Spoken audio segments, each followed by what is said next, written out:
Olá, queridos, graça e paz a todos. Que bom mais uma vez estarmos juntos nesta transmissão.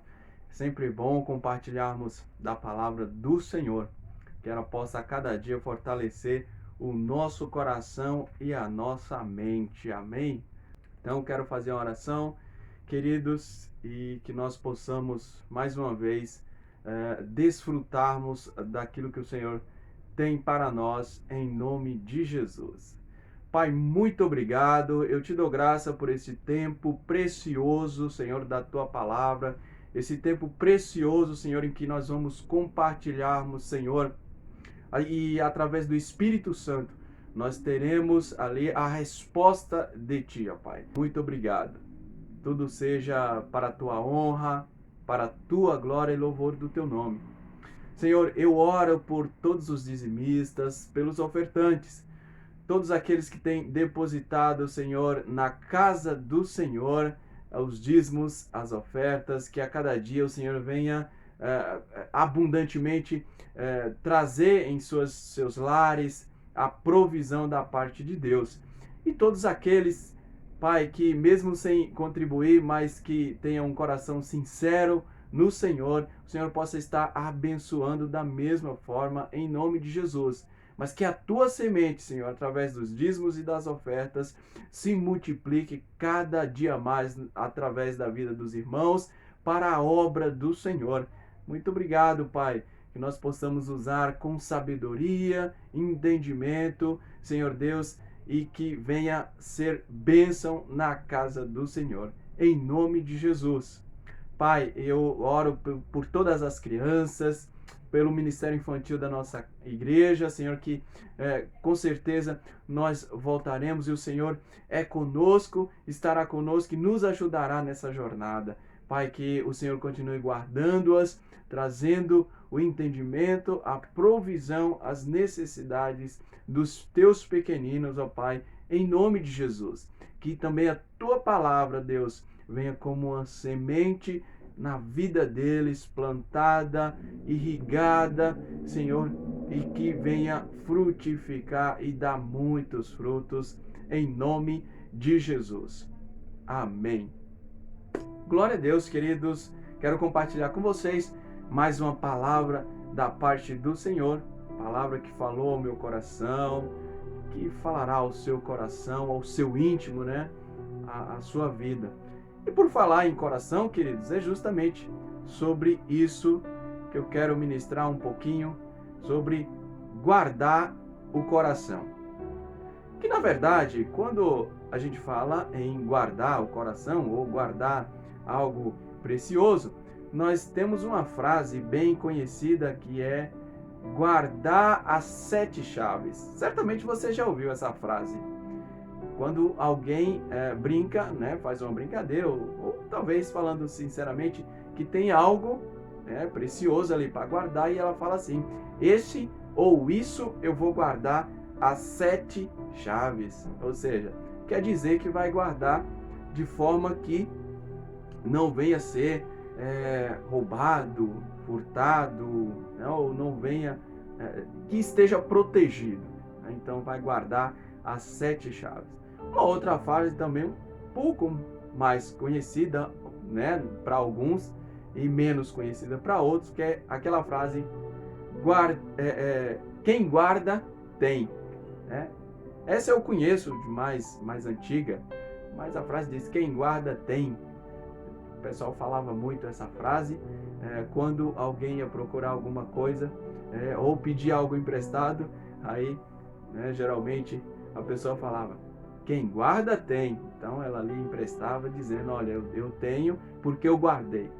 Mas na verdade, queridos, quando a Bíblia fala de coração e o sentido da ministração é esse, guardar o coração, não está falando diretamente sobre o órgão, né, físico que bombeia todo o sangue do nosso corpo, mas está falando do homem interior, né, da nossa mente, vontade, né? Esse é o homem interior, da inteligência, da razão. Então, toda vez que eu falar aqui sobre o coração do homem, né, e você entenda que eu não estou falando diretamente sobre o órgão. E falando nisso, queridos, eu pego aqui uma referência também dos nossos cultos, né, dia de terça. Se você não tem frequentado, procura aí um tempinho para estar conosco nas terças-feiras, né, que essa última terça também falou um pouquinho sobre o coração. Porém, eu quero resumir, trazer aí um contexto, né, sobre guardar o coração, no seguinte sentido. Eu vou tá dividindo em algumas partes, que primeiramente Deus, ele faz o homem com um coração puro, com um coração perfeito, um homem perfeito, mas o homem peca. E o homem pecando, ele dá ali autoridade ao diabo para que governe sobre o homem, para que governe sobre a terra. Mas o Senhor também prometeu ao homem um novo coração. Dar-te-ei um novo coração. E aí, baseado nesse contexto, nesse resumo, também a gente vai ver um pouquinho que a responsabilidade de guardar o coração é toda nossa e não de Deus. Deus nos dá um novo coração, mas é responsabilidade nossa guardá-lo. Guardar da arrogância, guardar, né, o nosso coração da ganância, enfim, algo que leva ali o nosso coração, o nosso ser, o nosso homem, o nosso homem interior à queda. E nós vamos ver também, por final, que o tipo de homem ou o tipo de coração que Deus se agrada. Amém? Glória a Deus. Eu quero começar, eu vou ler bastante referências aí, então se você quiser anotar, seria muito bom, que aí você conseguiria ou consegue olhar com mais tranquilidade, fazer uma leitura, fazer uma meditação. Eu vou começar por Provérbios capítulo 4, versículo 23, que diz assim: sobre tudo o que se deve guardar, guarda o coração, porque dele procedem as fontes da vida. Essa é a versão de Almeida Revista e Atualizada. Eu vou ler esse mesmo versículo em outra versão, que diz assim: acima de tudo o que se deve preservar, guarda o íntimo da razão, pois é da disposição do coração que depende toda a tua vida. Olha só, queridos, a gente percebe aqui que a palavra do Senhor está nos instruindo-nos a guardar o nosso coração, porque é de lá que procede todas as coisas. Lá é a origem, é a fonte, é onde se inicia, pode-se dizer, tanto as coisas boas, como também as coisas ruins.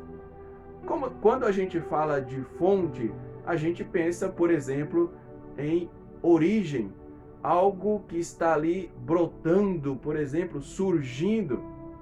Então, a palavra está dizendo que é dali, do coração, que é a fonte que surge a vida.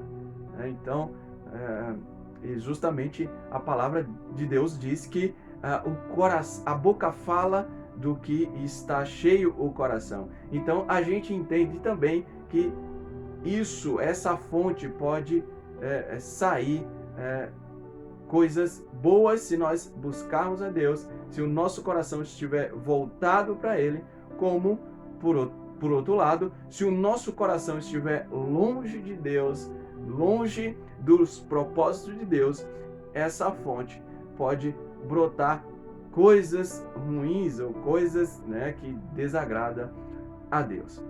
Amém? Então, a gente percebe que ali há uma origem, uma fonte, da onde? Do nosso coração. E por esse motivo, a palavra está dizendo que nós temos que guardar o nosso coração. Você tem que guardar o seu coração. Agora, a maldade do coração do homem, queridos, porque o homem pecou e Deus viu que a maldade havia se multiplicado no coração do homem. Gênesis capítulo 6, versículo 5, diz assim: viu o Senhor que a maldade do homem se havia multiplicado na terra, e que era continuamente mal todo o desígnio do seu coração. Então, o Senhor olha para o homem, aqui nessa passagem, né, antes do dilúvio, e aí o Senhor vê que a maldade do homem está inserida continuamente, os seus planos, né, falando de desígnio, está relacionado ao plano que os homens faziam, aos planos. Então, esses planos, esses projetos, esses desígnios estavam aonde? Onde era essa fonte? Da onde que surgia esses planos? Da onde que surge os seus planos, os nossos planos? Do coração. Então Deus olha para o homem e vê que a maldade do homem, os planos, os projetos, era continuamente mal, era ruim, e estavam se multiplicando, e eles vinham do coração. Os planos, eles se iniciavam, eles davam ali início aos seus projetos no coração, no homem interior, na razão, nos sentimentos, nas emoções.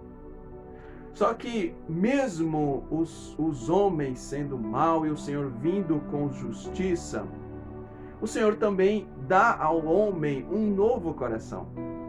A palavra de Deus diz em Ezequiel, capítulo 36, versículo 26, diz assim: Dar-vos-ei coração novo e porei dentro de vós espírito novo. Tirarei de vós o coração de pedra e vos darei um coração de carne.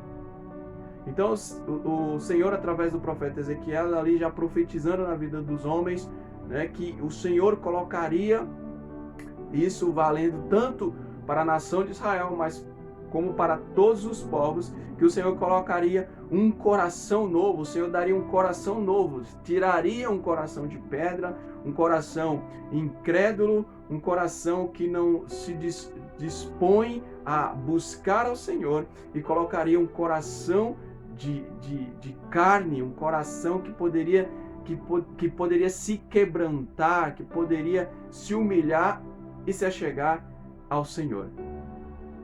Então,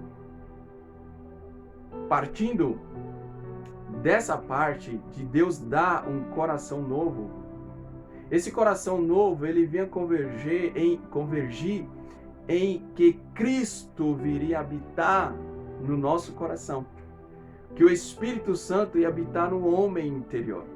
Por exemplo, Efésios capítulo 3, dos versículos 14 ao 17, Paulo, escrevendo aos Efésios, diz assim: Por esta causa me ponho de joelhos diante do Pai, de quem toma o nome toda a família, tanto no céu como sobre a terra, para que, segundo a riqueza da sua glória, vos conceda que sejais fortalecido com poder, mediante o Espírito Santo, no homem interior, ou seja, no coração do homem, no homem interior.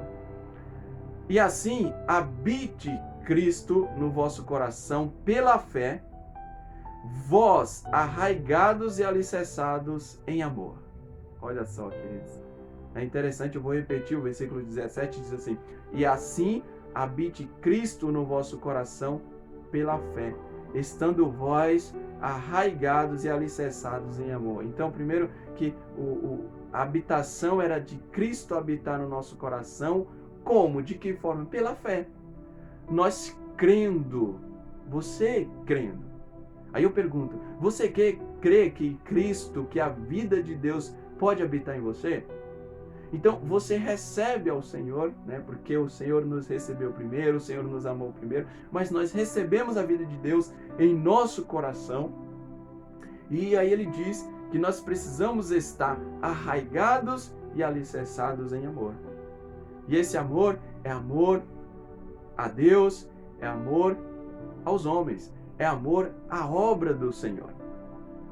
Agora, queridos, embora o Senhor, pela sua bondade e graça, nos redimiu, nos comprou novamente, nos deu um novo coração, tirou o coração de pedra e nos deu um coração de carne. E o Espírito Santo, a todo aquele que crê, passou a habitar em nós. A responsabilidade de guardar o coração, o meu, o seu, é nossa. Pense bem, a responsabilidade de guardar o seu coração é sua, não é de Deus. Claro, queridos, que nós não podemos fazer isso sozinho, é o Senhor que nos ajuda. É Deus que nos fortalece, o Espírito Santo, o Senhor que nos ajuda, que nós venhamos a ter a disposição de guardar o nosso coração. Agora, nós podemos guardar, você pode me perguntar, mas guardar de quê? Nós podemos guardar, por exemplo, queridos, da incredulidade e do engano. Nós podemos guardar de Satanás, das artimanhas, digamos assim, dos dardos, essa era a palavra que eu estava procurando, dos dardos inflamados do maligno. Nós podemos guardar o nosso coração através da palavra de Deus. Agora, se referindo à incredulidade e ao engano, eu quero pegar uma referência. Hebreus, capítulo 3, dos versículos 11 ao 15. Diz assim: assim jurei na minha ira, não entrarão no meu descanso. Tende cuidado, irmãos, jamais aconteça haver em qualquer de vós perverso coração de incredulidade que vos afaste do Deus vivo. Pelo contrário, exortai-vos mutuamente cada um durante o tempo que se chama hoje, a fim de que nenhum de vós seja endurecido pelo engano do pecado. Porque nós nos temos tornado participantes de Cristo, se de fato guardamos firmes até o fim a confiança que desde o princípio tivemos. Enquanto se diz: hoje, se ouvirdes a sua voz, não endureçais o vosso coração, como foi na provocação. Aqui essa passagem, o escritor de Hebreus se referindo a todo o povo, aquela geração que saiu do Egito, que boa parte dela ali, com exceção de Josué e Caleb, daquela geração, se tornaram incrédula. Eles endureceram o coração. E por causa disso, por não ter guardado o coração da incredulidade, do engano do inimigo, eles deixaram de entrar na terra prometida. E não só isso, eles pereceram, morreram no deserto por causa da incredulidade que entrou em seu coração. Nós lembramos muito bem, ou você pode lembrar ou não, mas uma passagem bem conhecida, que é quando o Senhor envia ali 12 espias para espiar a terra. Eles já estão próximos da terra, e com exceção de Josué e Caleb, os demais, os 10 espias ali, eles voltam incrédulos da situação, porque eles avistaram gigantes e eles deixaram que aquele gigante, aquele medo, aquele pavor, aquele terror fosse colocado em seu coração. Eles abriram o seu coração para que aquele medo se instalasse na vida deles, de forma que eles perdessem a fé nas promessas do Senhor, promessas essas que vinham dizendo: olha, vocês habitarão na terra, eu darei uma terra a vocês, uma terra que mana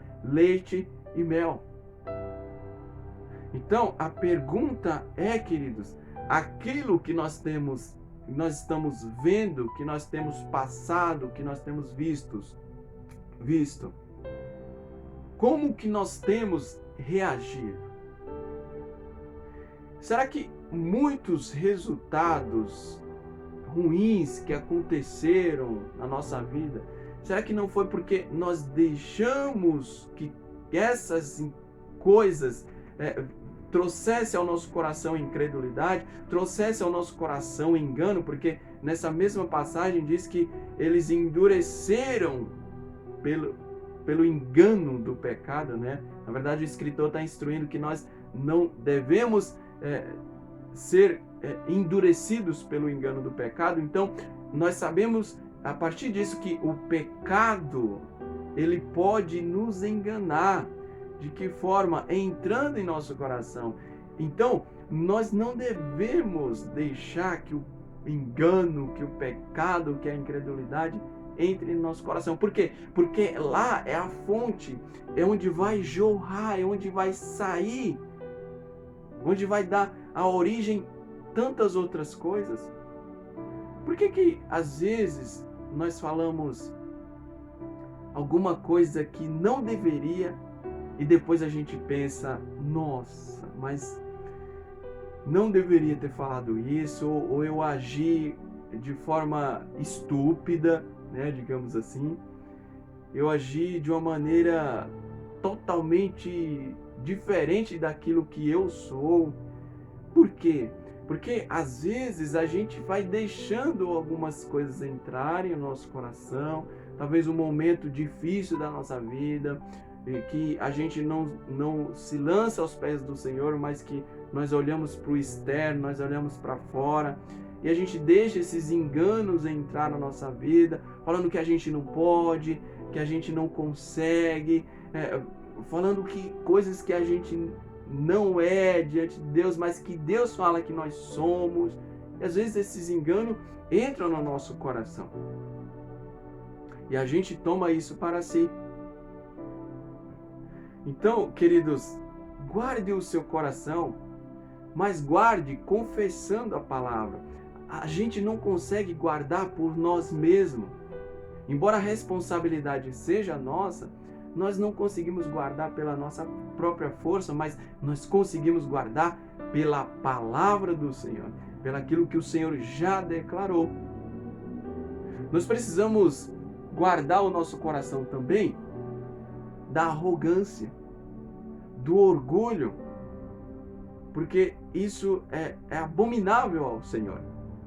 Provérbios capítulo 16, versículo 5, diz assim: abominável é ao Senhor todo arrogante de coração. É evidente que não ficará impune. Então, queridos, além de ser abominável ao Senhor, a palavra de Deus diz que esse não ficará impune, ou seja, ele se receberá o castigo. Por quê? Porque deu a atenção, colocou o seu coração na arrogância, no orgulho e não agiu com humildade. Pelo contrário, agiu ali com soberba. Então, esse coração, essa pessoa, esse homem interior que age dessa forma é abominável ao Senhor, é reprovado diante do Senhor. Agora, queridos, eu quero destacar um outro ponto, que é um coração que agrada a Deus. Qual o tipo de coração que agrada a Deus? Vamos lá.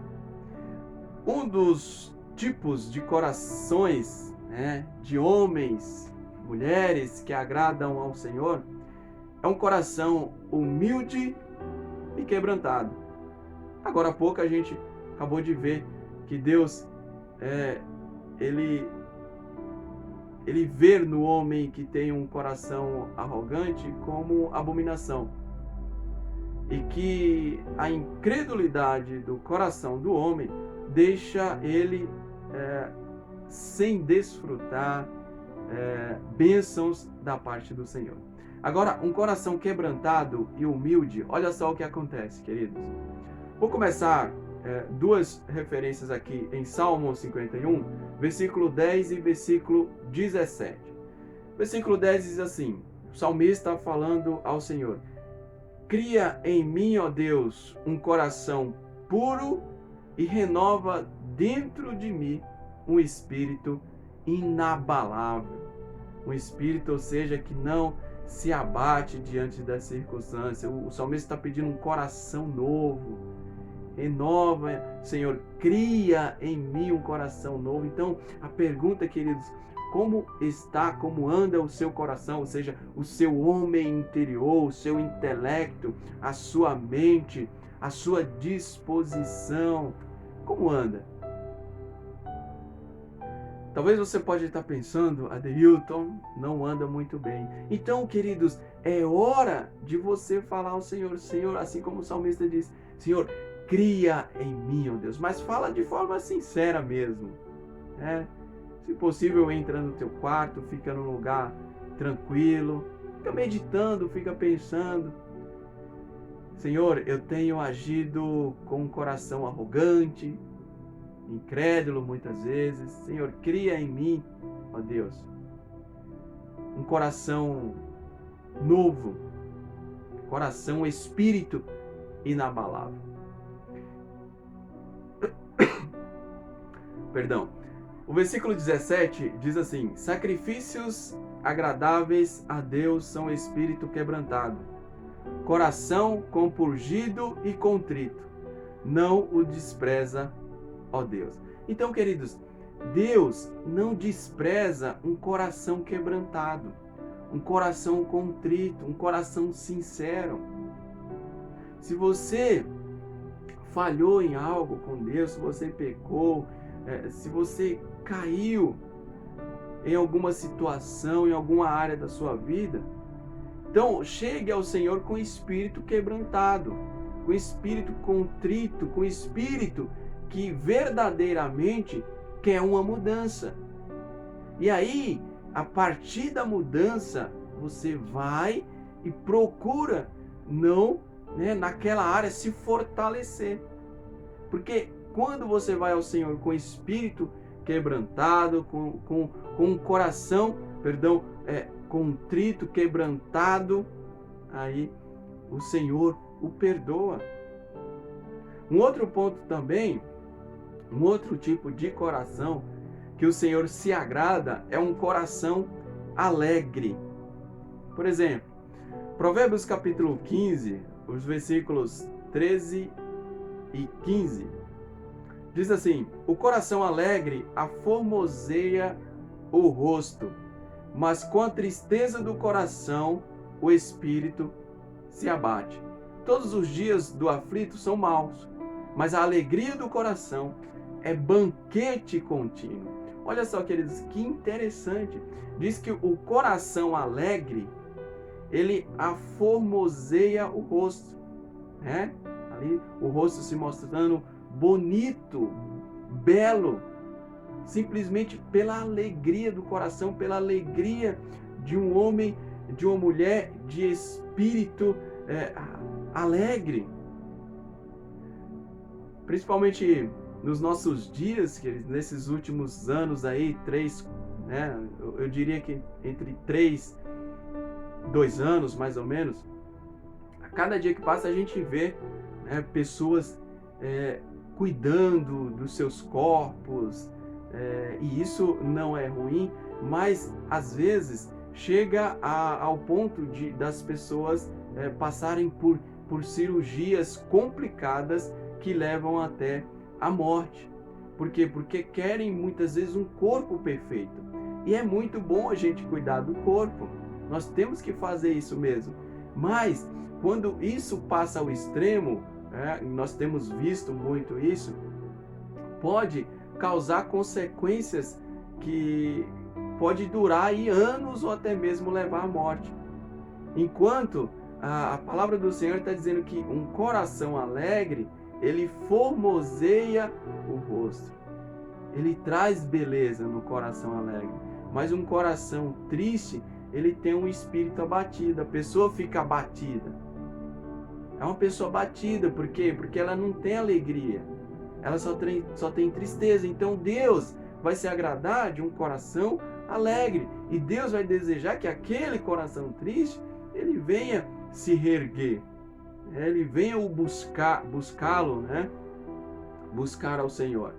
E diz que o coração alegre, também, queridos, a palavra de Deus em Provérbios capítulo 17, versículo 22, diz que o coração alegre é bom remédio, mas o espírito abatido faz secar os ossos.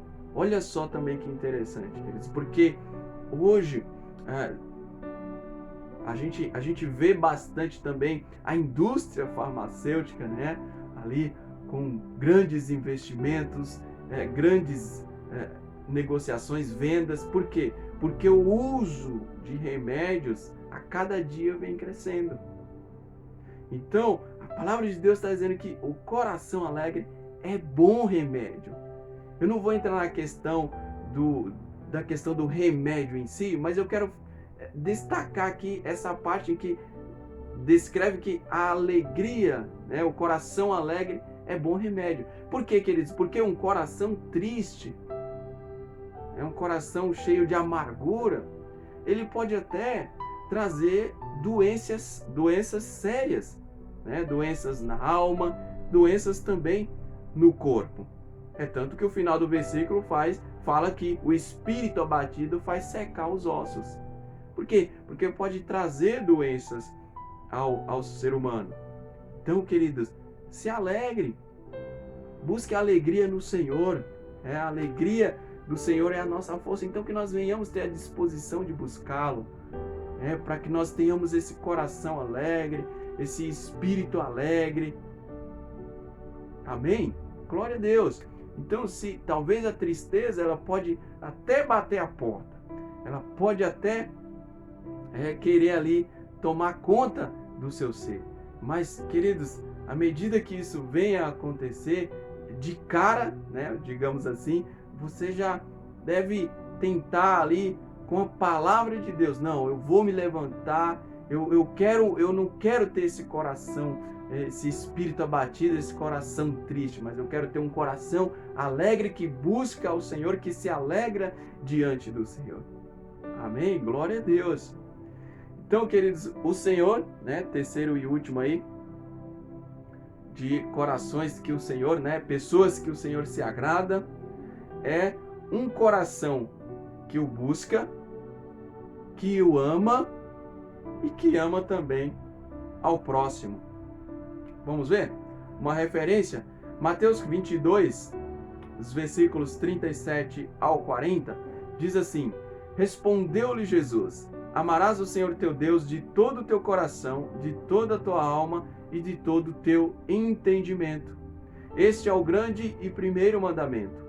O segundo, semelhante a este: amarás o teu próximo como a ti mesmo. Destes dois mandamentos depende toda a lei e os profetas. Ou seja, ali esses dois mandamentos, resumindo, a lei e os profetas, tudo que os profetas falaram, tudo que a lei vinha mostrando. Então o Senhor está dizendo, olha, se resume nisso aqui. Ama o Senhor teu Deus de todo o teu coração, né, de toda a tua alma, né, a tua força, o teu entendimento, e também amarás ao próximo como a ti mesmo. Então, queridos, Deus se agrada de um coração que o ama, que o busca e que também ama ao próximo. E por último, última referência aqui, queridos, falando que nós temos que buscar o Senhor, sim, nós temos que buscar. Agora, nós não podemos buscar o Senhor apenas por interesse próprio. Deus nos abençoa, claro. Deus deseja que nós o busquemos para Ele abençoar, com certeza, mas não com um coração arrogante, com um coração que busca os seus próprios interesses e que não busca os interesses da parte do Senhor, né? Os interesses da obra do Senhor. Jeremias capítulo 29, versículo 13 diz assim: Buscar-me-ei e me achareis quando me buscardes de todo o vosso coração. Então, a busca, ela deve ser constante. E o achar, de que forma? Será que eu sempre vou achar? O Senhor está falando, olha, buscar-me-ei e me acharei quando, né?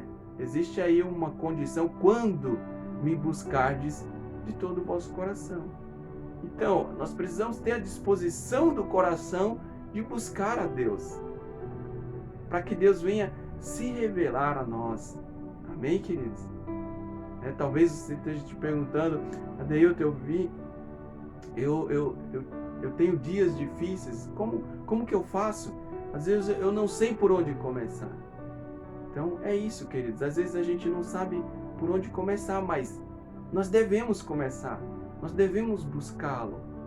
Não adianta a gente só querer que Deus venha até nós, nos abençoe, nos restaure, e depois a gente não busca os seus interesses, não busca na obra do Senhor.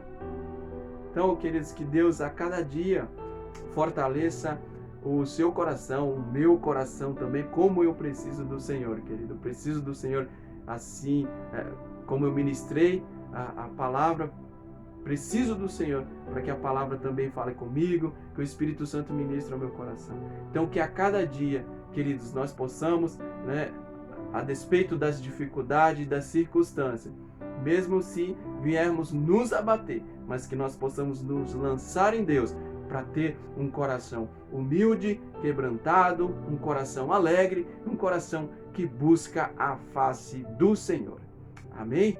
Glória a Deus. Quero fazer uma oração final e que o Senhor venha guardar o seu coração. Que o Senhor, através dessa palavra, tenha colocado, no seu entendimento aquilo que Ele deseja que você faça. Talvez isso é resposta de Deus para a sua vida, talvez você se questionou muitas coisas e isso Deus veio trazendo aí uma resposta. Amém, queridos? Glória a Deus. Pai, muito obrigado. Eu te agradeço, Senhor, pela tua palavra. Te agradeço, Senhor, pela vida de cada um dos irmãos que tem perseverado, que tem buscado a tua presença, que tem se lançado, ó Pai, em tua presença, no nome de Jesus. Senhor, eu louvo a vida daqueles que, mesmo em meio às circunstâncias e às dificuldades, Senhor, não tem deixado com que a maldade, não tem deixado com que a arrogância, não tem deixado com que a soberba, Senhor, se instale em seu coração, mas pelo contrário, tem feito do seu homem interior uma fonte que vai jorrar das palavras de Deus, que vai jorrar das coisas de Deus, em nome de Jesus. Pai, muito obrigado. Abençoa, Senhor, cada família reunida, todos aqueles que nos assistiram, que estão nos ouvindo, em nome de Jesus. Pai, eu te dou graça, que tudo seja para a glória e louvor do teu nome. Aleluia. Amém, queridos? Então, fiquem firmes nas pegadas de Jesus e com um coração que busca ao Senhor.